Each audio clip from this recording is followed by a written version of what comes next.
Chapter 25. Aranya's heart nearly exploded in her chest with sudden fright. She jerked backward, shifting both of her hands into talons and holding them out before her. She rearranged her feet so she was in a better position to defend herself. But Kai didn't come close. He knelt on the ground, and her quick once-over revealed he carried no weapons that she could see. The eyes that fixed on hers weren't manic.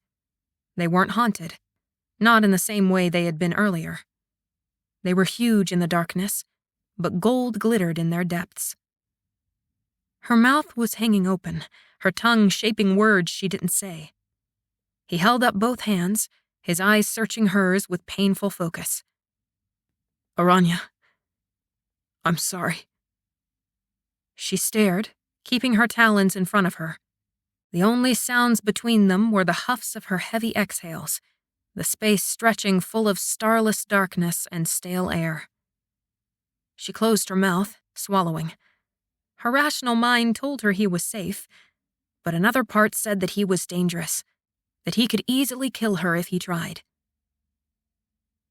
"I'm sorry." She believed him. But did that mean she should trust him?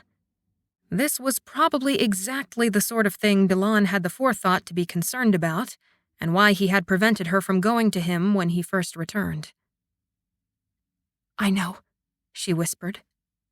His gaze dropped to where her hand instinctively guarded against her chest, then to her chin. "Are you—" "I am fine, yes." "Are you certain?" "I am certain. And you?" "I am better." "Feng Zedong captured you?" "Yes." "Did he harm you?" "Nothing lasting. He wanted me fit for his errand." "To kill me?" "To kill everyone in the camp." "Oh."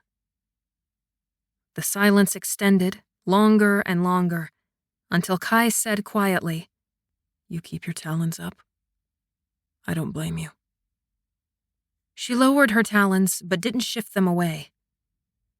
"I will trust you again very soon. Forgive me for not letting my guard down." "Don't apologize." More silence. If her senses weren't so jumpy they threatened to explode, she might have broken eye contact with him. But she dared not give him even a shred of advantage, should she be wrong about his curse being gone. "I will go back to the infirmary so they don't notice I'm gone," Kai said, the words barely discernible in his low voice. "I'm so sorry." Then he vanished. Aranya waited a long time before lying down on her skewered bedroll. The next morning, when she left her tent, she went quietly to stand in line for food.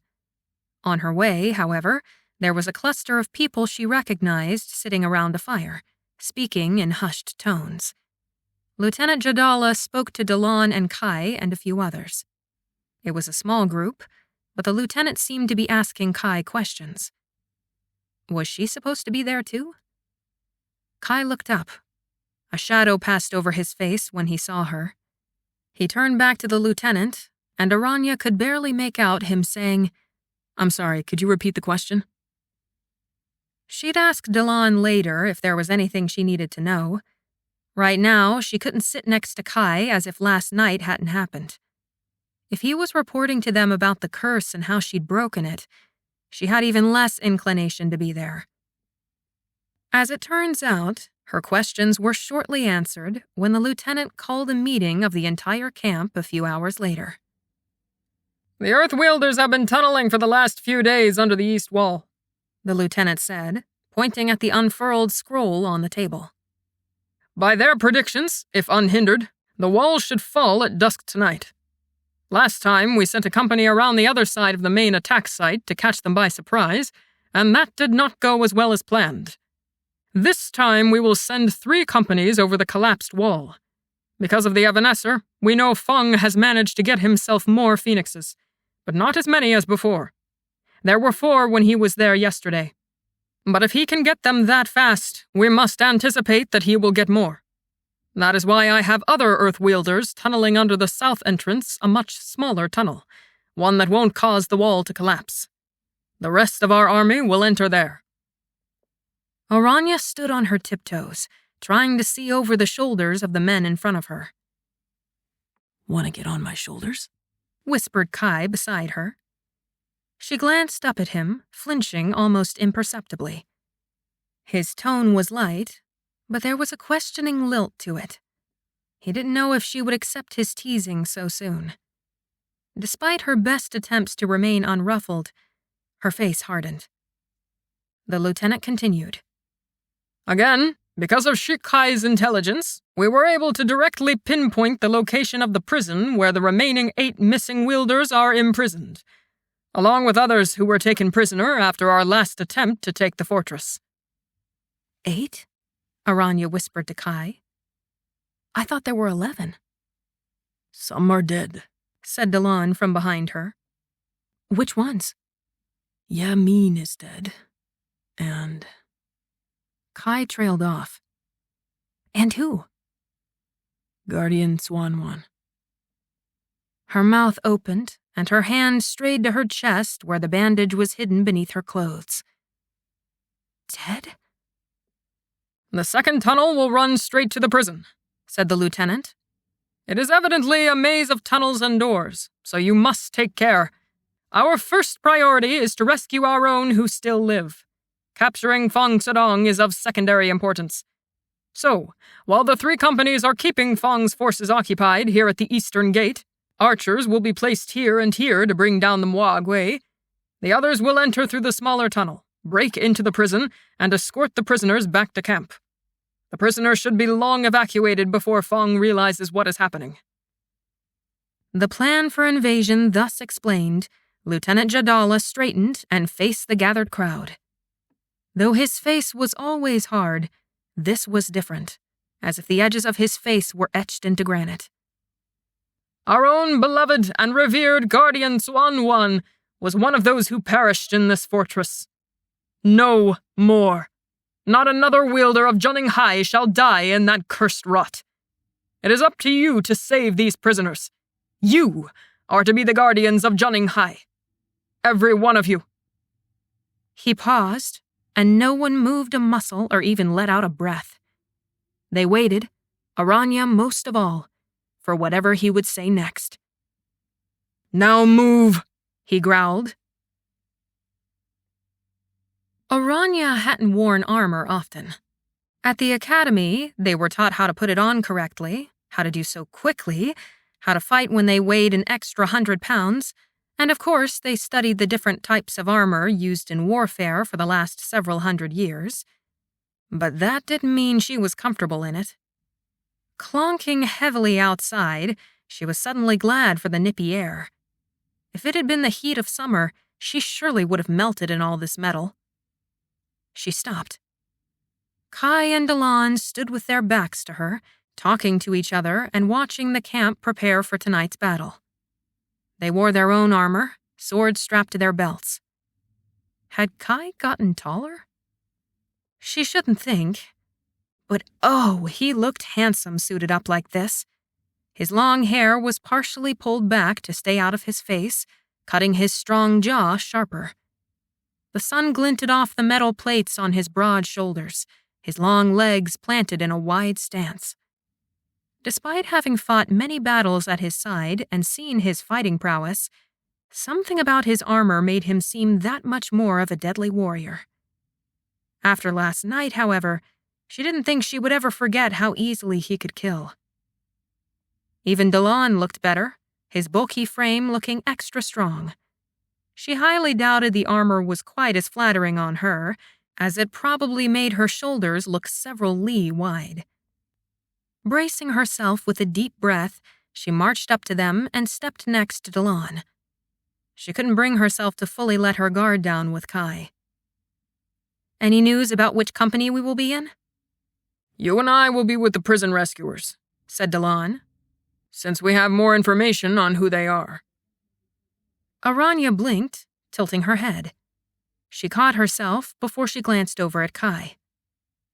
"And him?" "Scout. came Kai's low reply. To alert your company if the rescue is discovered. That made sense. Thinning her lips, she drew a deep breath through her nostrils and offered tentatively, I suppose Lieutenant Jadala is very happy to have an Evanescer at his disposal. I believe he has mixed feelings, Kai said dryly. One of these days, growled Delon, you'll learn how to answer a question straight. Not everything needs to be mysterious, boy. Kai crossed his arms over his armored chest, a smirk playing at the corners of his mouth. Ladies love mystery. Play up the mystery too much, and then the lady will be disappointed when she learns the truth, said Aranya, refusing to look his way. Out of the corner of her eye, she saw his head swivel toward hers. She didn't give him the satisfaction of meeting his questioning gaze. Delon, between them, planted his hands on his hips and glared at the sky. Fathers, have mercy on a poor soul caught in the crossfires of a lover's quarrel. I think you meant a rival's quarrel, Aranya interjected with a scowl. I meant what I said, Shifter. Keep fighting me, and you'll prove my point. She huffed, crossing her arms over her chest. It was risky, but she chanced a glance over at Kai, expecting to see one of his roguish smirks. Instead, his face was utterly blank, except for one pensive line that ran between his eyes. Aranya was a bundle of jittery nerves as they filed into the tunnel. The ceiling was low, the space between the walls hardly wide enough to fit a person. And inside, complete darkness. They were eerily close to the fortress, but still had a good distance to walk until they reached their destination. Her nostrils filled with the heavy and grounding smell of clay. 2 of the Earthwielders who had carved this tunnel led their crew. They would be responsible for breaking into the dungeon. One had the ability to easily manipulate dirt, while the other could move stone. How they were planning to break through iron bars, she wasn't sure. It's impossible to be quiet with this armor, Aranya whispered to Delon behind her. He gave a short shush in response. Kai was somewhere. She wouldn't let her imagination run through everything that could go wrong. She wouldn't picture a repeat of his capture. Instead, she focused on this dark, claustrophobic tunnel and the sounds of chinking metal and dozens of pairs of boots. After ducking beneath the low ceiling and twisting sideways through thin places for what had to be an hour, their progress halted. Muffled whispers sounded ahead, but the words were too difficult to distinguish.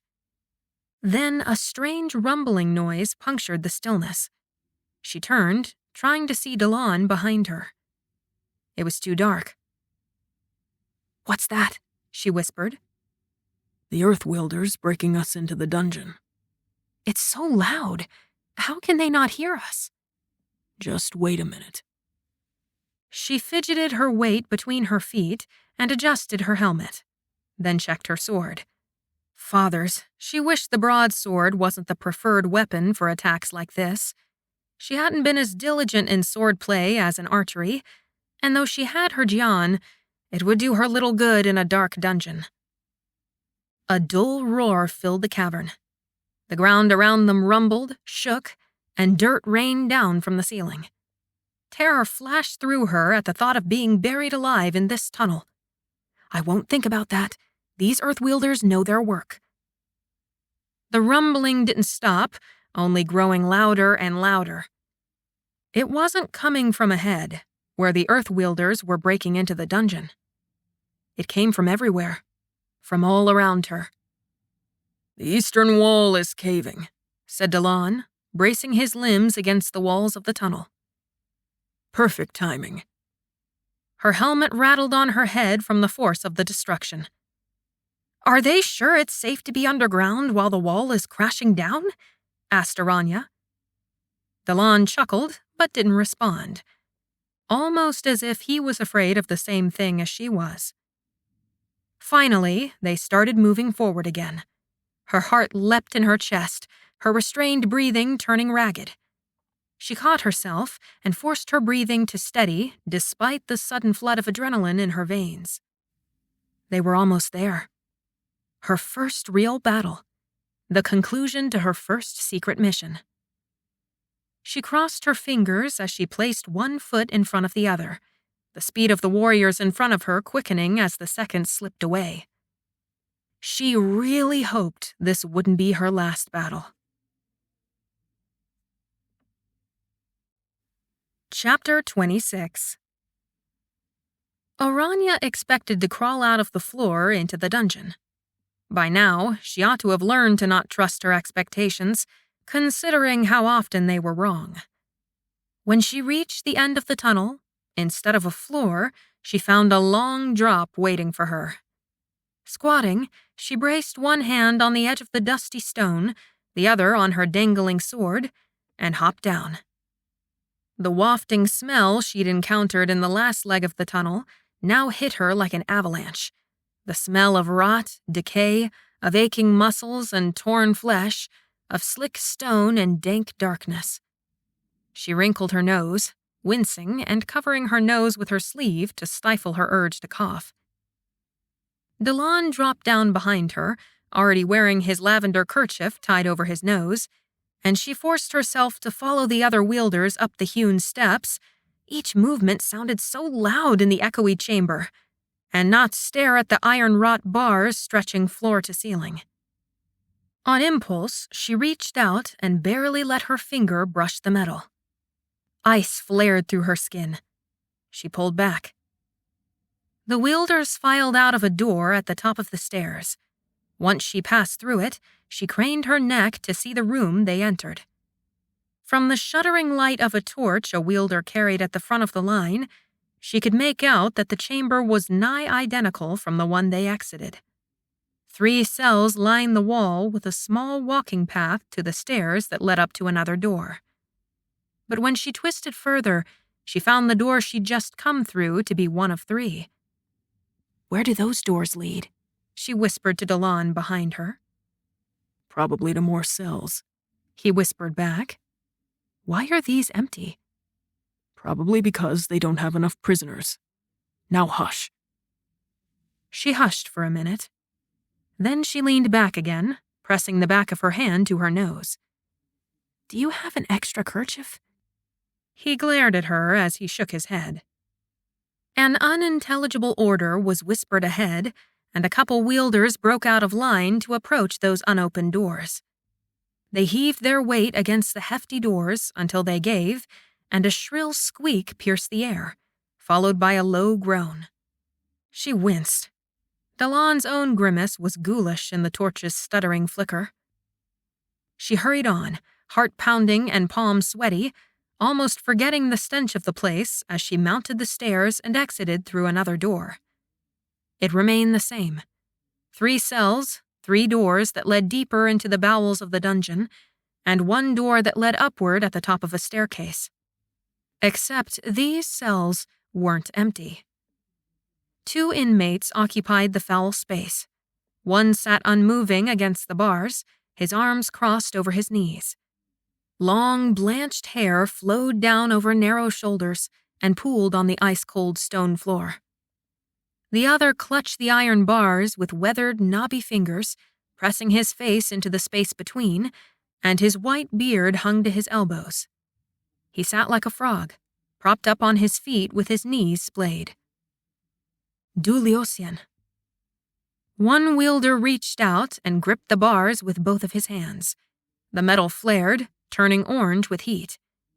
Another wielder set to work on the other cell, one of the earth movers, planting her palm on the stone wall. With a great heave, she shoved the stone so it recessed deeper into the wall, leaving a gap. She continued on the stones above and below it, giving the prisoner a chance to slip out. "You," a sharp-nosed woman said, edging her way with a torch past the cells toward Aranya. At first, Aranya thought she was talking to her, but then realized she addressed the man behind Delon. "Tell them back there that we found Pen Tao, High Seer, and Duliosien, Evanescer. You escort them through the tunnel." Then she turned to Aranya and held out the torch. "Check those chambers." Aranya accepted the torch, glancing back at Delan. "You want to come with me?" she asked, giving an uneasy grin. "He'll check the other chamber," said the woman, producing an unlit torch and handing it to Delan. She didn't mean for her hands to shake as she held the torch out to Delan's to light it, but adrenaline coursed through her veins, and every sense peaked in alertness. Delan gave her a reassuring smile, visible from the crinkle of his eyes, then busted open his chamber door and disappeared. Taking a deep breath, she did the same. She left the door swinging open on its hinges, gritting her teeth at the flurry of sounds above her and the whining of the rusted metal. "You're not taking me anywhere," came a snarl from above, the voice gravelly with disuse. "We're rescuing you, sir." "You'll murder me." "Shh, no one is going to hurt you. Come this way." Aranya bit her lip, squeezing her eyes shut for the barest second, and then hurried down the steps. They were uneven and a little too close together, the perfect combination to cause stumbling. She gripped her torch in one hand and the wall with the other, forcing her pace to steady as she plunged into the pitch blackness. This chamber was empty, matted and damp straw the only thing in the cells. She continued forward, her heart rate climbing, and faced another set of 3 doors. A labyrinth of a dungeon indeed. She licked her lips, bracing herself, then threw her weight against the first door. It gave much easier than the one before it, and she nearly went pitching down the staircase. Swallowing to keep her stomach in place, she gripped the sharp edges of stone sticking out between the crumbly grout and held still for several deep breaths. Then she was in motion, the sound she left behind growing fainter with each awkward step. When she reached the ground floor, she held up her torch and peered into the cells. Nothing. She refused to let her spine crawl as she turned her back on the empty chamber and hurried back up the stairs. The adjoining room proved just as empty, though somehow even darker. When she entered the 3rd chamber, however, she almost couldn't even force her feet to step over the threshold. The stench was so overpowering, it brought tears to her eyes. She nearly choked on her own gag, and through blurry eyes, she held her torch down over the drop to the floor below. There was something in one of the cells.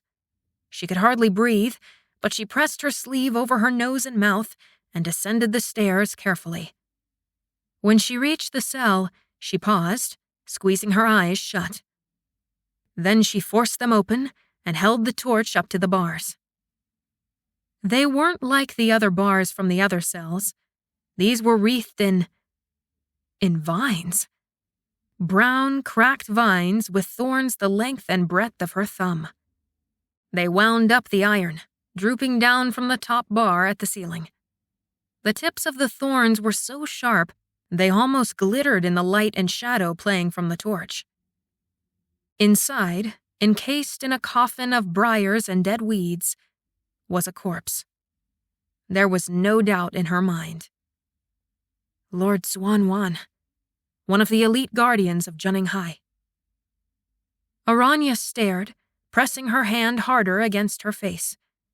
The sudden urge to cry welled up in her chest, burning the back of her throat and hollowing out her gut. But there was no time for that. She hastened back up the steps, swallowing furiously as she went, and then hurried up the other set of stairs into the chamber where Pen Thao and Dulio Sien had been freed. Unfamiliar faces hurried in both directions, squeezing around the mutilated cells of the prisoners. Aranya stopped in the doorway, her tongue stuck to the roof of her mouth, and stared at the passing figures. "Guardian Swoon-worthy," she managed, but it was too quiet for someone to hear. Nevertheless, a young girl, probably not much older than Aranya, happened to look up and see her standing with her mouth open at the door. "The Guardian," Aranya repeated, nearly gasping. His... She shook her head. She was a warrior, not some weak-kneed damsel. She straightened her spine and growled, Lord Swanwan's corpse is in the final chamber on the left. The girl's lips thinned in a grim expression, but she merely nodded and said, I'll tell one of the leaders. You go on ahead. Aranya scurried past the girl and up the chamber stairs to the next level of the labyrinth. Delon was nowhere to be seen, and she tried not to let that turn her breathing fast. There remained no sign of Kai, but that was to be expected. She made a few inquiries, found that wielders had been sent down the doors on this level, and proceeded higher. Before she knew it, she'd reached the end. Stepping carefully through the door, she found herself in a hallway of doors, with only one other person. It was the same sharp-nosed woman as before. She looked severely at Aranya, though not necessarily with displeasure, or perhaps it was merely how the light of the torch played on her harsh features. That door, she said, pointing to the last one on this side of the hallway. Presumably, wielders had already descended into the others. How is the battle going? Aranya whispered, her feet refusing to move. I do not know. They haven't discovered us yet? It appears not yet, though we best not try our luck. Hurry, girl. We must comb through this entire dungeon to be sure we've rescued everyone. With that exhortation, Aranya obeyed and went to the last door. She wanted to hesitate, to protest heading down into this entire section of the maze by herself, but she couldn't. She wouldn't falter now. Furrowing her brow in determination, she shoved open the door and descended into pitch blackness.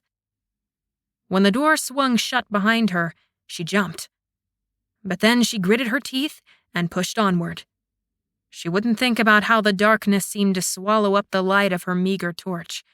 She wouldn't worry about if it had enough fuel to last a trek through these chambers. She wouldn't imagine what monsters could be hiding in the shadows. And she would move quickly. The faster they finished, the higher the likelihood of their plan succeeding, and the more lives would be saved. She all but ran down the stairs, flashed her torch into the empty cells, and plunged into the rightmost door. Empty, empty, empty. Until she reached the very bottom floor. She pushed open the door and was immediately met with a low voice. Who's there? You're not one of the guards. Aranya nearly leapt out of her skin in her fright, but she mastered herself and scurried down the steps 2 at a time. I'm Sun Aranya. We're here to rescue you. Bless the fathers, came the relieved reply. I didn't want to get my hopes up. This voice sounded very different from the haunted, half-crazed tones she'd heard from Du Liuxian as they freed him. It was distinctly male and, surprisingly, not insane? Perhaps he hadn't been in prison long. She held up her torch as she approached, and the prisoner, who was standing, winced and covered his eyes. He was a large man, certainly as tall as Kai, if not taller, and definitely broader. His clothes were ragged and filthy, but similar to the ones she wore beneath her armor. It wasn't until he squinted and looked up into her face that she recognized him. Tao Zhenshu? She breathed.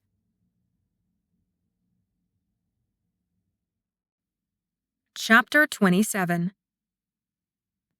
Zhenshu blinked against the light, gripping the iron bars, and peered at her, as though trying to get a better look at her. Forgive me, but have we met? Oh, Aranya gave a sheepish grin. No, that is, not officially. We just were in the same graduating class, and you were one of the top students. Ah, I see. It's a pleasure to finally make your acquaintance, Aranya. Likewise. Her smile quickly faded into a frown, and she tilted her head. Aren't you in the Emperor's Guard? How'd you end up here? And don't you have feral strength? Why haven't you broken yourself out? His voice was accommodating and not at all snappy, despite her questions. Yes, I am in the Emperor's Guard. I'm here because the Emperor sent much of his personal guard to this fortress to rescue Princess Mei Ling. But I was captured. Yes, I have feral strength, but it appears I am under some sort of curse. I cannot access my strength or my other senses. Was this how Fong had imprisoned Kai? By somehow dampening or restraining his magic with a curse? She bit her lip, considering the situation. Then I'll have to run back up and let the other wielders know you're here so they can rescue you. I cannot break you out, unfortunately. Unless... An idea struck her, one that made her heart lurch and her cheeks heat. As much as she wanted to discount it, it was a good idea. Besides, she was a professional. This was her job. It would only be awkward if she made it so. Unless what? Zhen Shu asked, his wide hands still gripping the bars, heedless of their cold. She swallowed, flushed, but kept her voice steady when she said, I could perform the Yanjiao technique to free you, if it is a curse. Then you could break yourself out of the cell. Zhen Shu was quiet for just a smidge of a second longer than Aranya had hoped for, and self-doubt crept up the back of her neck. She forced a neutral expression on her face. Clever thinking, he said, though his tone betrayed the slightest reluctance. But he didn't hesitate when he pressed his face into the space between the bars. It didn't fail her notice that he bent his knees, making himself shorter for her. Professional, professional, professional. This was just part of the job, kissing strangers to break curses when necessary. She held the torch out to one side, her neck going unusually hot, and stepped forward. Her heart pounded, but she refused to falter. You're betraying Kai. The voice in her head stabbed her so sharply she sucked in a breath. It should have been too quiet for Zhen Shu to hear, but he immediately pulled back. If you're not comfortable with this, I will wait for other help. She blinked up into his concerned, dirt-smeared face and couldn't help the simultaneous burst of gratefulness in her heart and the sudden flush of shame that followed it. Neither could she prevent the next thought that shot through her mind. Kai's kissed dozens of girls, and none of them were cursed. Resolve tightened her jaw. If Kai was allowed his academy dalliances, she was allowed one professional curse-breaking kiss. It would be a waste of time and lives to hesitate now. Besides, it wasn't as if she and Kai were anything. No, it's fine, she growled. With that, she reached up and grabbed the front of his shirt through the bars, pulling his wide-eyed face low enough that she could stand on her tiptoes and press her lips to his. Aranya! Aranya! Aranya gasped, nearly choking as she wrenched away from Zhen Shu to whirl and find Kai standing in the doorway, mouth agape. He was almost entirely shadow, but she could see with pristine clarity the shock on his face. It morphed into a tight, glittering snarl of a smile. Forgive me for interrupting. There's trouble. I was sent to warn you. Keep searching this sector for prisoners, but be prepared for confrontation. She meant to explain the kiss, but the word that spewed out of her mouth was, trouble? Behind her, Zhen Shu grunted and Iron groaned. She turned just as he planted his legs wide and wrenched open the iron bars with his bare hands. She stared, eyes round, until she heard a huff from the door. Looks like you're in good hands, came Kai's sour growl as he turned and swept out of the chamber in a flurry of cloak. Oh, don't be an idiot! Aranya cried after him as he vanished. Zhen Shu squeezed through the opening he'd created and pursed his lips. Sorry if I complicated something. She waved a hand, glaring into the space where Kai had vanished as she ran up the stairs. Don't worry about him. Are you in any shape to... Go with you and break more prisoners out of cells? Absolutely. She grinned. We've got some 24 cells to check left, I believe. Together, they made their way to the upper chamber. Zhen Shu busted open a door with probably more force than necessary, gave a sniff, and shut it. What? She asked, watching him do the same to the second door. You're smelling for occupants? It's a little faster, he said with a quirked grin, then bounded up the stairs to the next level. You seem rather sprightly for a newly released prisoner, Aranya gasped, trying to keep up with him. I haven't been here too long, thankfully, and I feel so much freer with that curse broken. Has it been bad? Here, that is? You have no idea. Hey, there's someone in this one. They hurried down the stairs, Aranya nearly wiping out on the last one, and Zhenshu was already bracing to bend the bars with his hands. Giving him a wide berth, she approached the cell and shined her torch into it. A woman lay on the ground, her hair covering her face and splaying out on the stone. Her body was twisted, the sharpness of her gaunt form visible through the folds of her tattered robes. Hip bones, elbows, ribs, and shoulders protruded from the fabric. And yet, it was as though the placement of each limb was precise, perfectly calculated to induce pity, to think, what a poor, beautiful woman to rescue. Aranya knew her without even seeing her face. Even in repose, the only stench in the air was that of dungeon, not that of death, Aranya would have known her anywhere, despite having never met her before. Kang Leigh, the missing siren. Zhenshu stepped aside from the hole he'd created, enough for Aranya to twist sideways and slip through. He took the torch from her, holding it high to illuminate the chamber. She knelt next to the woman, quickly brushing aside the hair from her face and shaking her shoulders. Leigh, Aranya said. Wake up. Oh, was the responding groan. The woman pulled her hand free when Aranya tried to grip it, and instead flung it across her eyes. Oh, she said again, but did not otherwise stir. Get up, Aranya growled, shaking her harder. We're running out of time. Nothing. Here, Zhenshu said, handing the torch back to Aranya. She stepped back out of the cell and waited as he reached inside, grabbed hold of the woman's upper arm, and dragged her to the edge. She tried not to wince at the rough treatment as he pulled her through the opening. Aranya had to run to his side and help with her floppy limbs, and then he scooped her up and slung her over his shoulder. Oh, the woman moaned. We've got to keep moving, said Zhenshu, his face tense.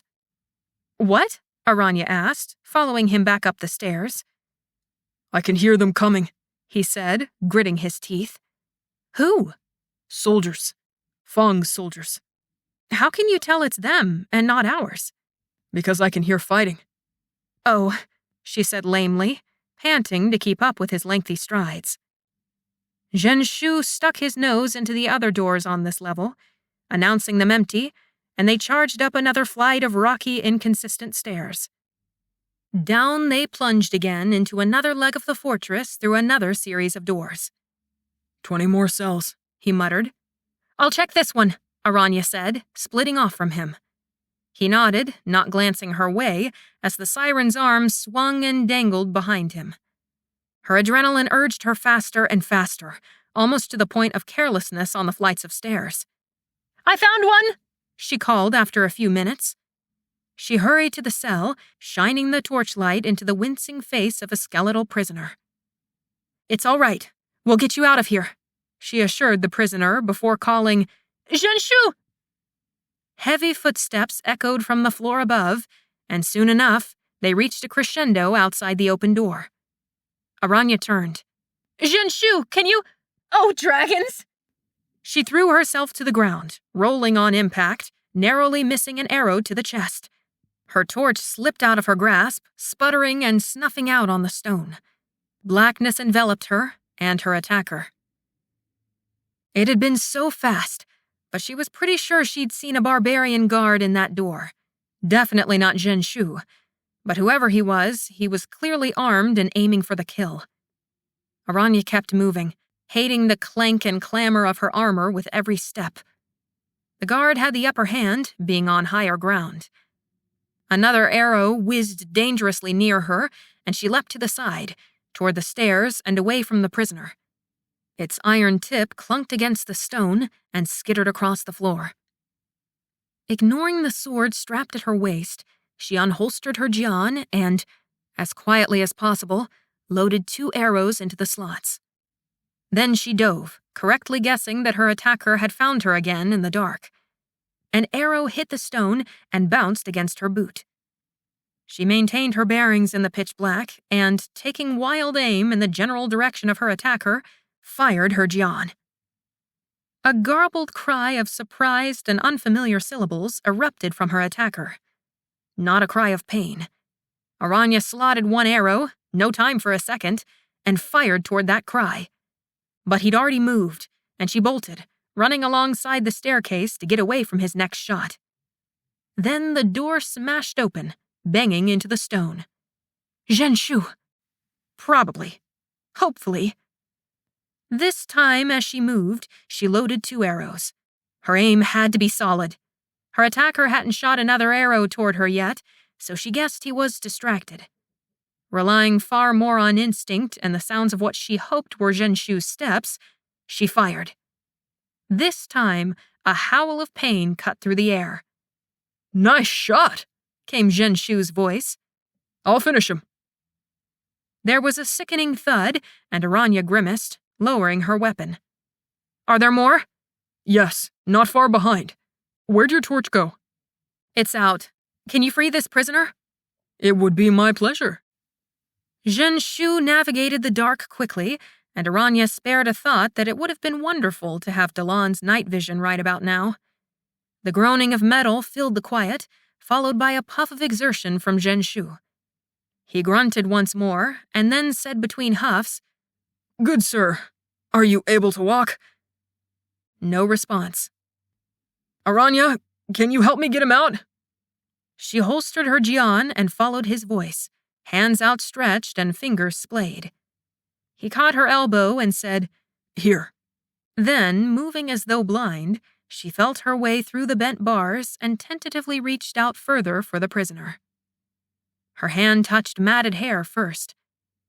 Here, let's stand up, she said gently, hooking her arm under the prisoner's armpit. Can you stand?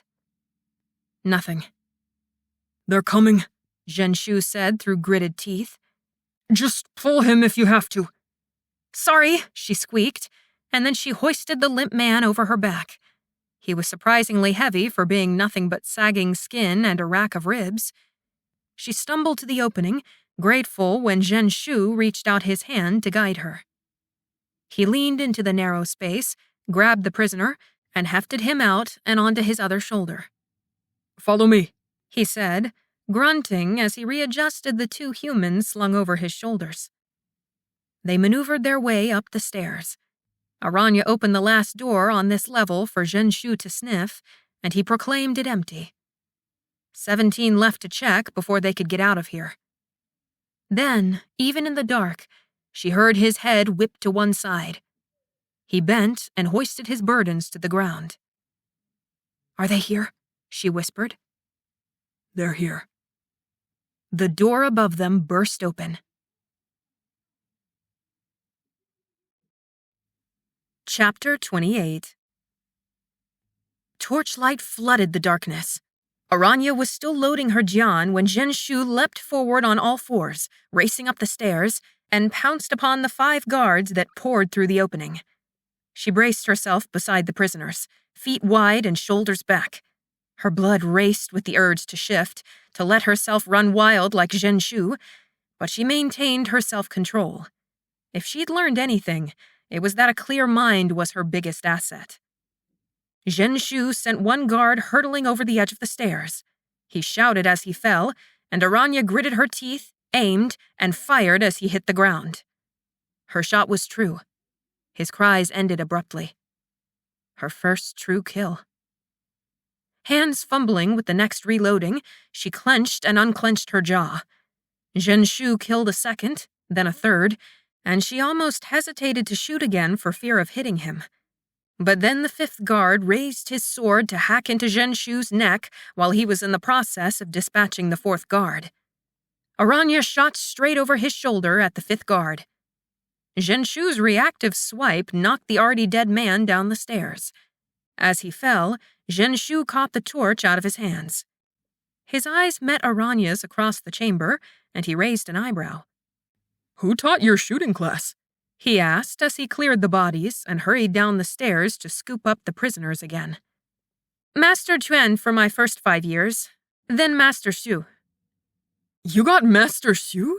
Zhenshu exclaimed, bounding up the stairs with limp prisoners bouncing on his back. "I'm so jealous. I tried to register for his classes every year, but they were always full." Did you register on the first day? Aranya asked, grinning despite herself as she scampered up behind him. He sighed. "No, I didn't. I always waited until the second or third day. I was the sort of person who procrastinated just a little, but I always paid for it." She laughed. Novice mistake. Not that it cost him much in the end. "Indeed. Phoenix has scorched this place. There's more coming." "How many?" 3 this time. Hey, do you think you can take them out with your John? Because we can move faster if I don't have to set the prisoners down." A thrill raced through her veins, whether from his faith in her or the excitement of battle, but she immediately said, "I think so." "Good. 1 more door, and then they'll be here." By now, her thighs ached from all the stairs, but she refused to slow down. They were nearly running, little caring how much sound they made, as they continued scouring this leg of the dungeon for more prisoners to rescue. 12 cells left. "Get ready," Zhenshu whispered. She had her jian loaded and aimed for the door the moment it opened. Her arrows flew straight, hitting the first guard in the gut. He toppled back, and the second leaned forward to yank the door shut. Heart racing, she slammed one arrow into a slot and fired. The door barely shut in time, her arrow bouncing off the door handle. "Well, that's a new trick," said Zhenshu. Her pulse was racing so fast, the high of the thrill so intoxicating, that she grinned. No matter that she had just killed a man, this was war, and she was proving herself a valuable foe. Then the door opened fast. Just a breath, and an arrow came whizzing straight toward them. It hit right between Aranya and Zhenshu, and she squeaked as she toppled to one side. But then she was running, dodging around the iron-barred cells. The moment the door opened again, she fired her double arrows straight through the narrow gap. The door slammed shut, but Zhenshu had already divested himself of his burdens and pounded up the stairs like a lion. He wrenched the door open, nearly breaking it off its hinges, and grabbed the second guard by his collar and flung him into the air. Aranya shot him before he landed and reloaded in preparation for the third. But Zhenshu had already sliced his jugular with the guard's own sword. As Aranya lifted the hollow-eyed man to make it easier for Zhenshu to sling him over his shoulder, a new form appeared in the doorway. She dropped the prisoner and wrenched up her weapon. It was Kai. Just then, the earth around them shook. Stones fell from the ceiling, clattering to the ground. "Get out," Kai cried, his voice hoarse. "The mission has been compromised. Orders are to get out." "Through the tunnel?" Aranya said, already bounding up the stairs. Zhenshu glanced between them, the 2 prisoners back on his shoulders. Kai's fists clenched, his throat bobbing, his eyes sparking with fury. "They discovered the tunnel. It's a bloodbath down there." Her jaw sagged, her mind scrambling with possibilities. "So, what's the escape route?" Kai's chest heaved. He blinked rapidly, the muscles in his neck twitching. Then his eyes met hers, wide and terrified. "There is no other escape route," Zhenshu growled. Then, firmly, fiercely, "We'll just have to face the bloodbath. The 3 of us can do some damage." "What about the other prisoners?" Aranya gasped. "We haven't finished searching this wing. There's 12 cells left to check." The 3 of them exchanged looks. Around them, the world shuddered and groaned, the pebbles on the ground rattling against stone. Then Kai said, "Give me that torch. I can search faster." "You stay and defend the prisoners, Aranya," said Zhenshu, sliding them back down to the ground. "I'll search as well." If we're not back within 10 minutes, you get yourself out of here. And you leave the prisoners, understand? Kai's eyes were hard. Throat suddenly dry, she could only nod. Then Kai vanished, and Zhenshu raced out the door. Aranya braced herself in front of the prisoners, Jian slotted and ready. She stared at the door above her, those jagged and uneven stairs. Beside her, the ice of the cell's iron bars grappled for her. She suppressed a shiver. The siren moaned from where she splayed on the floor, dramatically romantic in her rags and flung limbs. The light from the torch she'd propped up against the wall illuminated the other prisoner next to her. He stared blankly, mutely, as though his mind had fled his body ages ago. Probably one of the other missing wielders, but she wasn't sure which. She swiveled her gaze away from them, from the haunting shadows playing across their gaunt faces, cast by the sputtering torch. Best to focus on calming her breathing and counting the passing seconds so she didn't lose track of time. Her limbs quaked, though not exactly from fear. The urge to fight or flee raged in her blood, but when she tried to hold still, her hands began trembling. She settled on a swift pace back and forth in front of the prisoners. Long minutes passed with no sign of friend or foe. Only ghastly light in a dark place and 2 mute companions. It only made her more anxious. She walked faster, the sound of her boots filling the space. She ought to listen more carefully to signs of pursuit, but she paced faster, harder, heavier. When would they be back? How many minutes had it been? Probably only 2, but it felt like 70. They're going to get him. The sudden, hollowed voice echoing behind her made Aranya nearly shriek and whirl. Instinctively, she flung up her jian, fingers dancing along the trigger. Through her sights on the weapon, she watched as the male prisoner twisted his neck. Unseeing eyes pivoted in sunken sockets toward her. They fixed directly on her. He whispered something, shaking his head slowly. "What?" Aranya said, lowering her weapon. The whispers continued, a bit louder, but still unintelligible.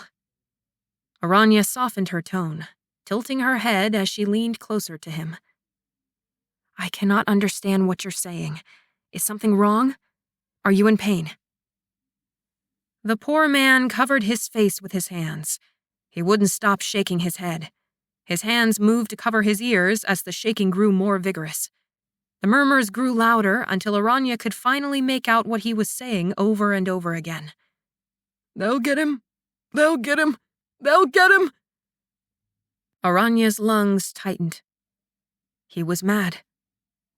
After hesitating, she touched the man's shoulder with 2 fingers. "We'll get you out of here soon. Don't worry." The man's hand clamped down on Aranya's, pinning it to his shoulder when she tried to draw back. His eyes were wide, pleading, distress painted in every line of his face. "They'll get him! They'll get him!" She gave another tug on her hand, but when he clutched it tighter, she relinquished. If her touch comforted him, then it was the least she could do. I know, she cooed softly. "Just try to be patient. They'll be back soon, I promise." She cast a helpless look at the door above the stairs. Where were Kai and Zhenshu? Why hadn't they come back yet? It must have been 10 minutes by now, and Kai had told her to leave. But she couldn't just abandon the prisoners. She'd stay a little longer. "Hurry back, Kai. Please." "They'll get him! They'll get him!" The prisoner kept crying, his voice growing louder and louder, pleading with her. Aranya gritted her teeth, flinching when his bony fingers squeezed her hand so hard she feared it might break. "Hush," she whispered. "You need to be quiet or else they'll find us." He shook his head so vigorously that spittle dripped between his sagging lips. "They'll get him!" Aranya ran through the remaining wielders in her head. Then she started, whipping her attention to the prisoner. "Are you Taifu, the High Seer?"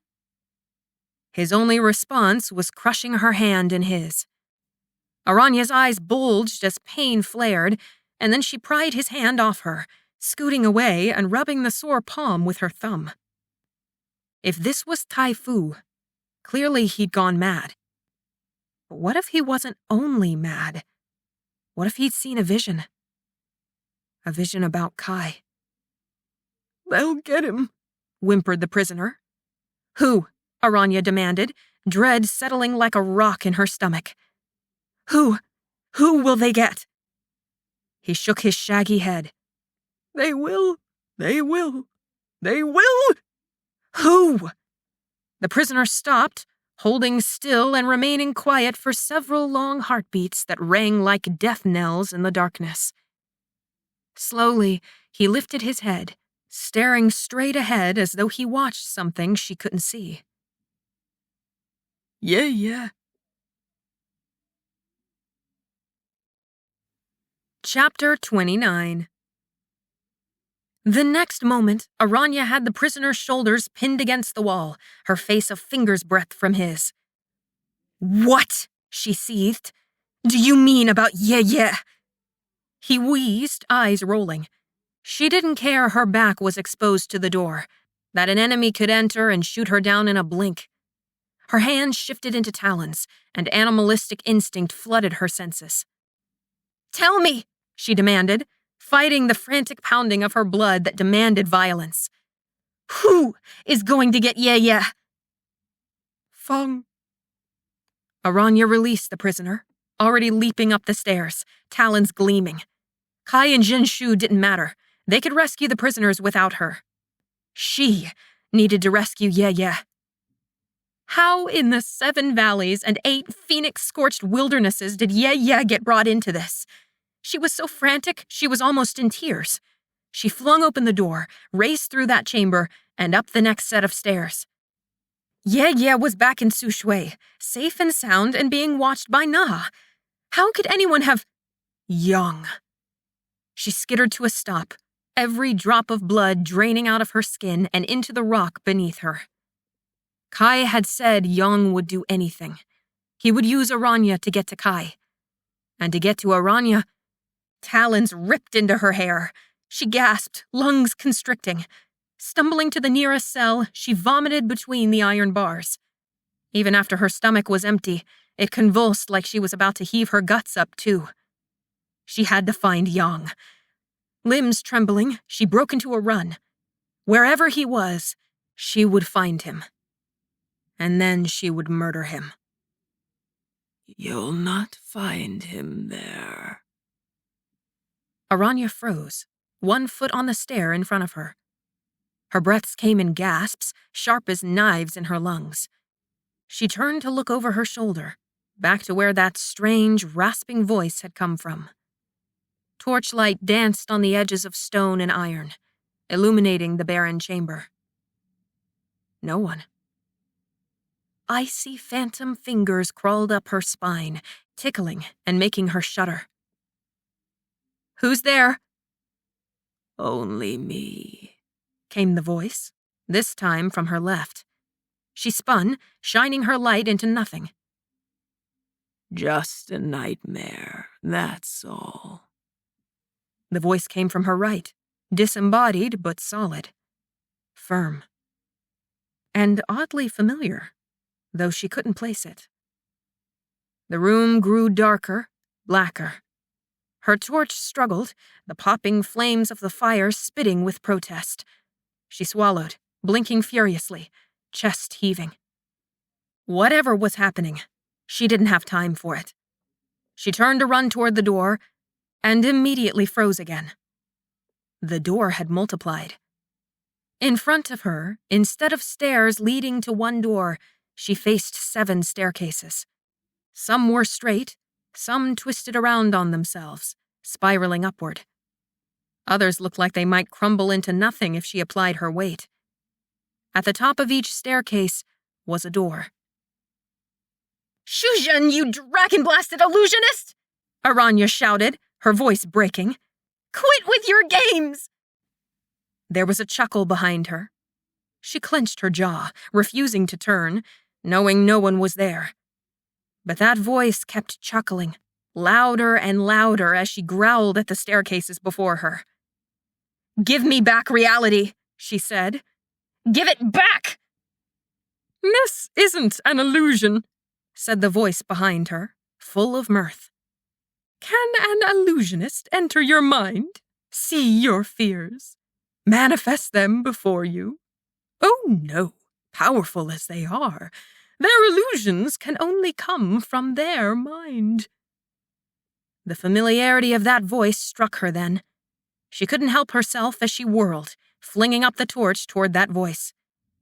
To her shock, a person sat cross-legged on a little red embroidered mat, holding a covered box in his hands. "Leigh?" Aranya said, not able to disguise her bewilderment.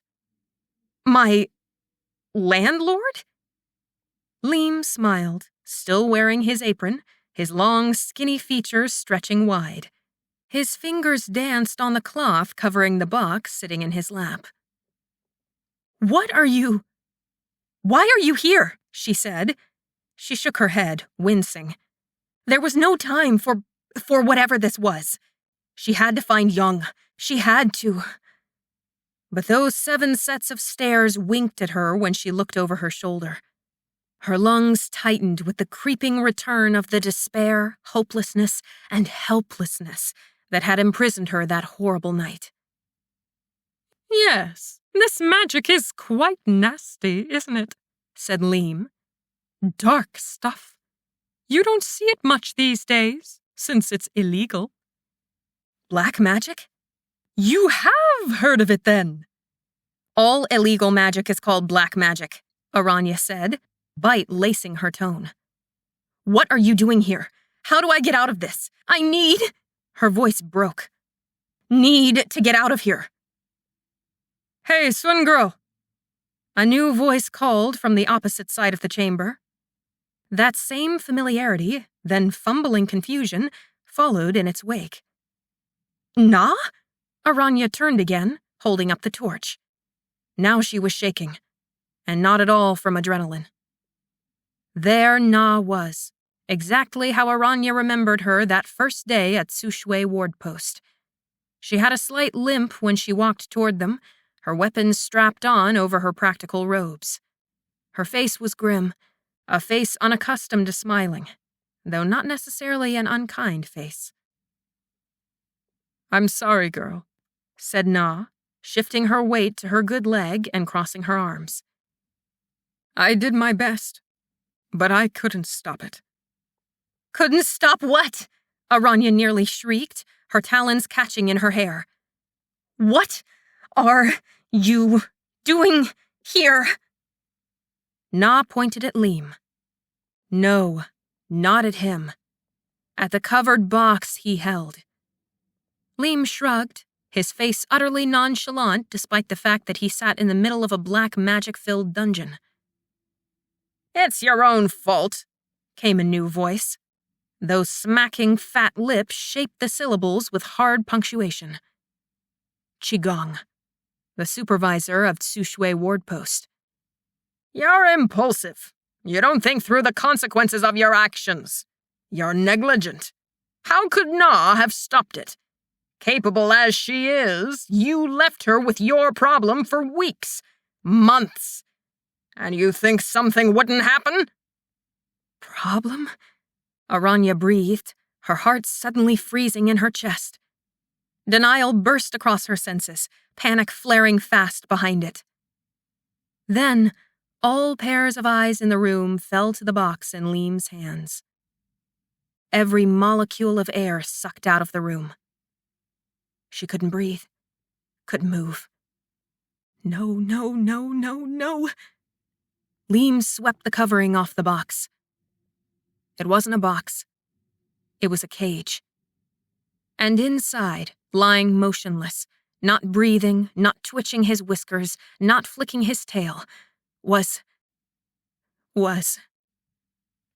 a fluffy white cat. Aranya flew across the room, tossing away the torch. Her talons caught the meager light as the torch rolled on the floor. the flame fighting harder than ever to keep its spark of life. She was shrieking, roaring, like a wild animal.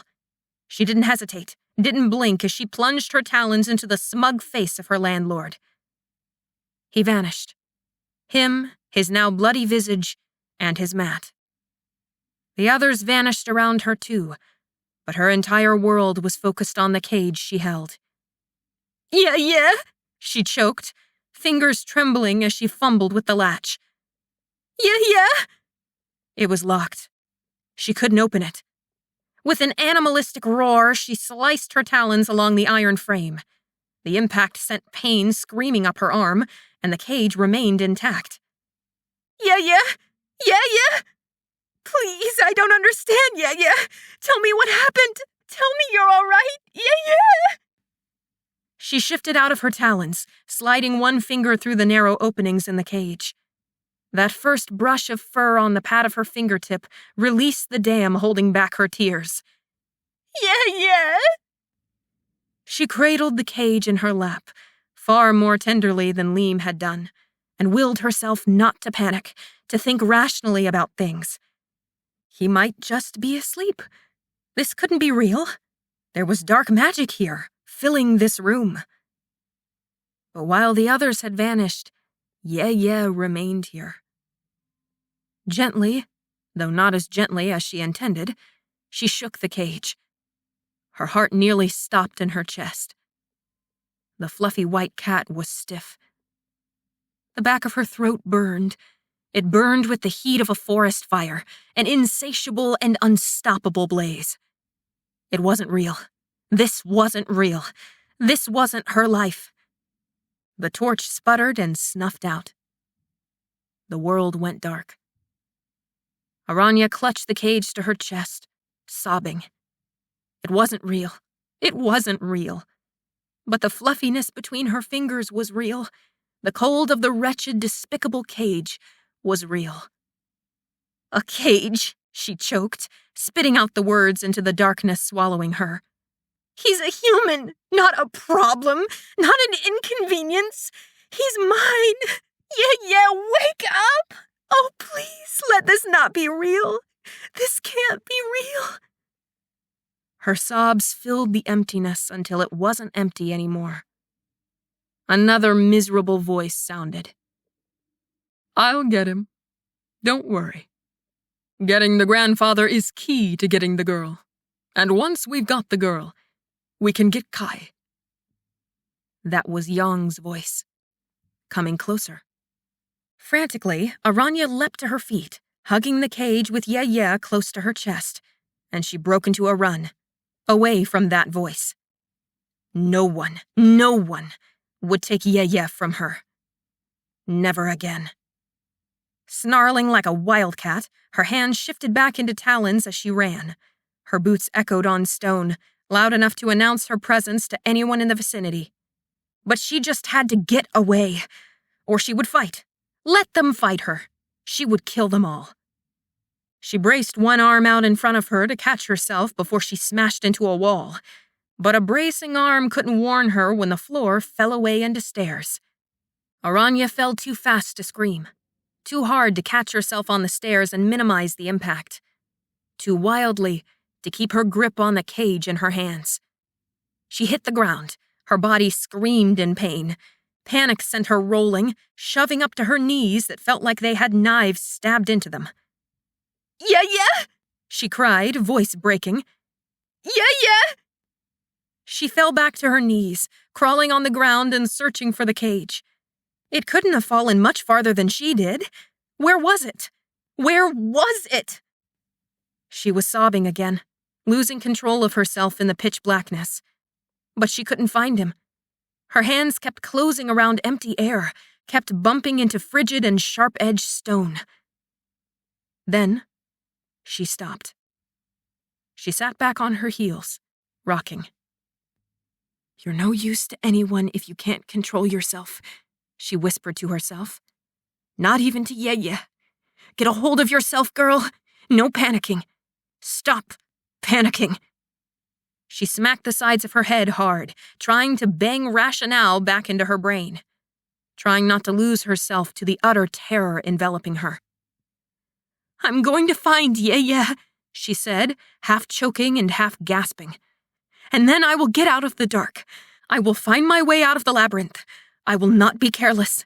I will not worry about yeah being—" She couldn't say the word. It threw her into a mess of shredding anxiety. No, she couldn't think like that.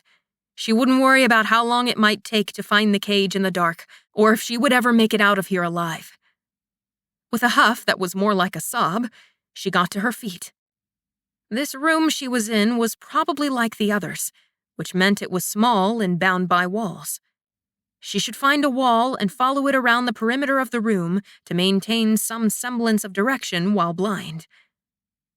A strange sound pricked her ears. Her senses shot to high alert. She wasn't alone. She froze, telling her fear-crazed mind not to tear off like a maniac again. If she did, she would lose yeah forever.